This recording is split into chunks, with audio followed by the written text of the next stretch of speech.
Assalamualaikum warahmatullahi wabarakatuh. Saya Muhammad Abdul Fatihar. Sini akan menjelaskan sedikit materi tentang struktur data. Kita akan masuk ke materi pertama yaitu array. Apa sih array? Array adalah struktur data yang menyimpan sekumpulan elemen dengan tipe data yang sama di lokasi memori yang berurutan. Setiap elemen dalam array dapat diakses menggunakan indeks.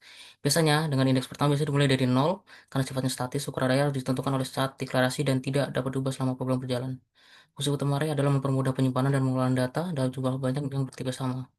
Dengan array, kita dapat menyimpan daftar angka, string, atau objek secara terstruktur dan dapat mengaksesnya secara cepat menggunakan indeks. Array sering digunakan dalam menyimpan data yang jumlahnya elemennya sudah diketahui sebelumnya. Contoh programnya ada seperti ini.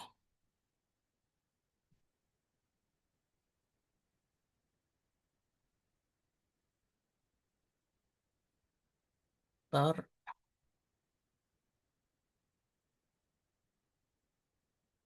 jadi untuk array, contoh program seperti ini, kita bisa menggunakan, kita seperti biasa, include stream using namespace std, int main, lalu kita deklarasi array satu dimensi dengan 5 elemen bertipe int, langsung diinisialisasi nilainya. Di int nilai kurung siku buka 5, lalu kita masukkan nilainya. Nah, untuk cara menampilkan isi array, kita bisa menggunakan perulangan, seperti ini, contohnya.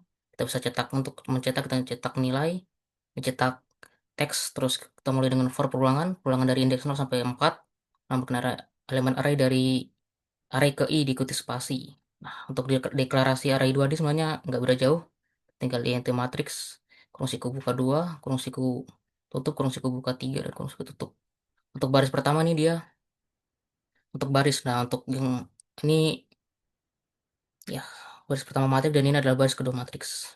Cara menampilkannya itu adalah menggunakan for di dalam for, apa perulangan di dalam perulangan. Seperti ini contohnya. Lalu kita masuk ke materi kedua yaitu pointer. Apa sih pointer? Pointer adalah variabel yang menyimpan alamat memori dan variabel lain. Berbeda dengan variabel biasa yang menyimpan nilai langsung. Pointer menyimpan lokasi tempat nilai tersebut berada. Untuk mendeklarasikan pointer digunakan tanda bintang, dan untuk mendapatkan alamat memori digunakan tanda dan. Fungsi pointer adalah memberikan fleksibilitas dalam mengakses dan memanipulasi data secara langsung di memori. Pointer digunakan dalam pengenalan struktur data dinamik seperti linked list dalam fungsi untuk mengubah nilai variabel luar skop fungsi, serta dalam alokasi memori secara manual menggunakan new atau malloc. Contoh programnya ada seperti ini.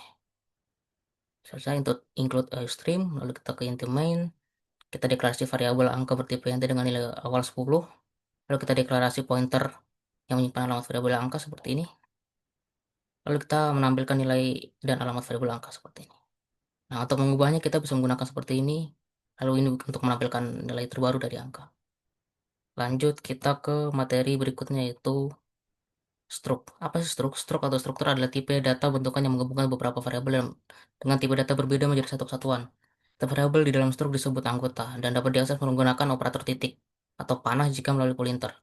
Fungsi struk adalah memudahkan pengelompokan data yang saling berkaitan, misalnya data mahasiswa yang terdiri dari nama, string, name integer, dan IPK float dapat disimpan dalam satu struk sehingga lebih teratur dan mudah diakses. Struk banyak digunakan untuk mempresentasikan objek sederhana sebelum konsep kelas dan OOP diterapkan. Contoh programnya seperti ini. Seperti biasa, input stream, input string, using namespace std, langsung kita mendefinisi struk mahasiswa. Jadi struk, kita bisa menyimpan nama mahasiswa, di mahasiswa, dan indeks prestasi kumulatif atau IPK. Lalu untuk cara menggunakannya, kita harus membuat variabel baru, yaitu mahasiswa MHS1, membuat variabel MHS1 bertipe mahasiswa. Nah, untuk mengisi datanya seperti ini, kita bisa lihat, lalu bisa untuk menampilkan data mahasiswa pertama. Nah, tinggal begini, begini. Oke. Lanjut ke materi berikutnya yaitu linked list. Apa sih linked list? Linked list adalah struktur data dinamis yang terdiri dari rangkaian node, di mana setiap node menyimpan data dan alamat memori node berikutnya. Berbeda dengan array, linked list tidak memerlukan alokasi memori berurutan sehingga ukurannya dapat bertambah atau berkurang secara fleksibel saat program berjalan. Fungsi linked list adalah untuk menyimpan data yang ukurannya tidak tetap atau sering berubah. Linked list memudahkan penambahan atau penghapusan elemen tanpa harus menggeser data lain seperti pada array. Jenis-jenisnya antara lain single linked list, double linked list, dan circular linked list. Untuk contoh programnya seperti ini, kita mendefinisi struct node untuk linked list seperti struct node. Lalu kita int data untuk menyimpan data pada node, terus kita membuat pointer yang merujuk ke node berikutnya. Lalu kita membuat fungsi untuk menambah node di awal linked list seperti ini, void insert awal, node dan apa bintang dan head, cuma int nilai. Kita bisa membuat node baru di head dinamis dengan mengetik kode seperti ini, mengisi data. Node baru ke apa? Node baru menuju ke hit lama, sekarang menuju ke node baru. Lalu sekarang untuk membuat fungsi untuk menampilkan seluruh isi linked list seperti ini, kita tampilkan node bintang head, terus kita membuat pointer bantu untuk traversal.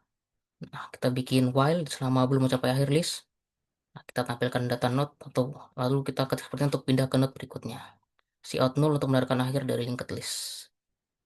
Lanjut ke materi berikutnya yaitu stack.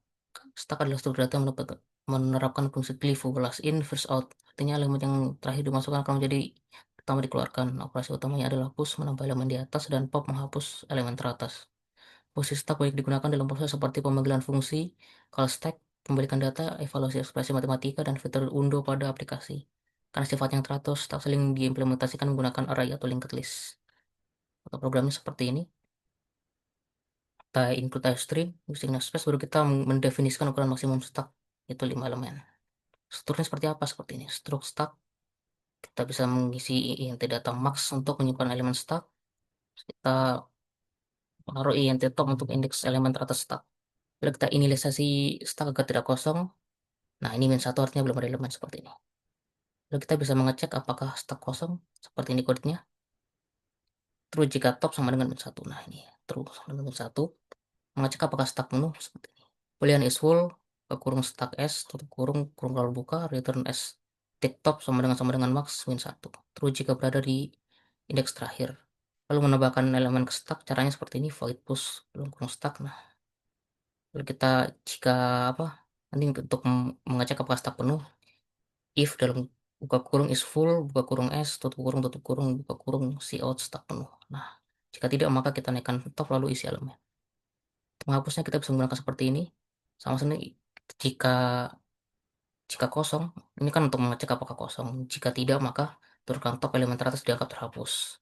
Untuk menampilkan semua elemen seperti ini, semua di if kita mengecek apakah stack kosong. Jika tidak maka kita menampilkan seluruh elemen teratas hingga terbawah menggunakan perulangan. Lanjut ke materi berikutnya yaitu stack. Q. Q. Q adalah struktur data yang menerapkan prinsip FIFO. Phase in, phase out. Artinya elemen yang pertama dimasukkan akan menjadi elemen pertama yang dikeluarkan.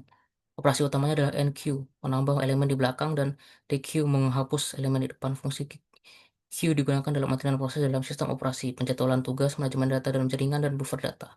Q dapat diimplementasikan menggunakan array, linked list, atau struktur melingkar circular queue untuk efisiensi memori. Untuk programnya seperti ini. Ini kita include IOStream, lalu kita mendefinisikan kapasitas maksimum queue-nya. Strukturnya kita menggunakan struct queue, int data max, int front rear. Ini array untuk menyimpan elemen queue, indeks elemen depan dan belakang. Lalu kita inisialisasi queue agar tidak kosong menggunakan void init queue dan queue. Ini untuk menandakan min satu untuk menandakan queue kosong. Lalu kita untuk mengecek kita bisa mengetik seperti ini, boolean is empty queue queue key kurung return queue titik front sama dengan min satu. Nah, untuk mengecek apakah queue penuh, kita menggunakan boolean is full, queue key, return, queue titik rear sama dengan max min 1. Ini rear di posisi paling terakhir array. Untuk menambahkan elemen ke belakang, kita menggunakan void and queue, queue dan queue, int value. Nah, lalu kita mengecek apakah queue ini penuh. Nah, kalau penuh, kita bisa cout seperti ini. Jika tidak, maka set front ke 0. Nah, seperti ini. Lalu naikkan rear lalu isi data. Lalu untuk menghapus dari depan di queue, kita bisa menggunakan seperti ini, void di queue, queue, dan key. Lalu kita cek apakah queue kosong. Nah, jika queue kosong seperti tadi di cout, jika tidak maka jika hanya satu elemen reset ke kosong. Queue titik front sama dengan queue rear sama dengan min 1. Lalu geser front maju satu langkah, queue front plus plus. Nah, untuk menampilkan isi queue, kita menggunakan void display queue key. Nah, kita cek if jika kosong, maka kita cout kosong. Jika tidak maka kita melakukan seperti ini.